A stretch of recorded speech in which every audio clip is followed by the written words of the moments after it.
മഴ പെയ്യുന്ന പോലെ ഉണ്ടല്ലോ സത്തു. ഹലോ. അതെ ആ ഇന്ന് നടക്കാൻ വൈകിയോ? എന്ത് പറ്റിക്കാ? ഞാനിന്നേ ആ കോഴിക്കോട് എയർപോർട്ടില്ലേ, ആ അവിടെ ഒന്ന് പോയി. യെസ്. അവിടെ എൻ്റെ ഫ്രണ്ട് ഗൾഫിൽ പോയിരുന്നേ. ഓക്കെ. അപ്പോൾ അവനെ കാണാൻ വേണ്ടി പോയിട്ട് വന്നുള്ളൂ. അപ്പൊ നനക്കാൻ ലേറ്റ് ആയി. അപ്പോൾ എൻ്റെ ചെടികൾക്കൊക്കെ നന്നായിട്ടൊന്ന് വെള്ളം കൊടുക്കാം. ചെടികളൊക്കെ ഇങ്ങനെ ആർമാദിക്കണില്ലേക്കാ? അർമാദിക്കുകയാണ് നമ്മുടെ ജീവന്റെ ജീവനല്ലേ ചെടി. ഓ കട ജീവൻ ഇങ്ങനെ അർമാദിക്കാണ് അല്ലേ?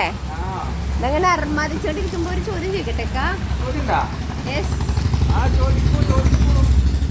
എനിക്ക് എഴുതാൻ പറ്റും, പക്ഷേ വായിക്കാൻ പറ്റൂല. എന്തൊക്കാ? വായിക്കാൻ പറ്റൂല, എഴുതാം. അങ്ങനത്തെ ചില ആൾക്കാരുണ്ട്. എന്തൊക്കാ അങ്ങനെ പറയുന്നത്? ചില ആൾക്കാർക്ക് ആ ഇംഗ്ലീഷ് കേട്ടാ മനസ്സിലാവും, പക്ഷെ പറയാൻ പറ്റില്ല. ഇത് അങ്ങനത്തെ അല്ല, ഇത് കുസൃതി ചോദ്യാണ്. ചോദ്യത്.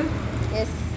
അപ്പൊ അതെനിക്കറിയില്ലല്ലോ. സബ്സ്ക്രൈബേഴ്സ്, സത്തുവിന് ഒന്ന് പറഞ്ഞു കൊടുത്തേ. എനിക്ക് എഴുതാൻ പറ്റും, പക്ഷേ വായിക്കാൻ പറ്റില്ല. എന്താണ്? സബ്സ്ക്രൈബേഴ്സ്, എനിക്കതറിയില്ല. അതിന്റെ ആൻസർ നിങ്ങൾ കണ്ടെത്തിയിട്ട് ഓക്കെ.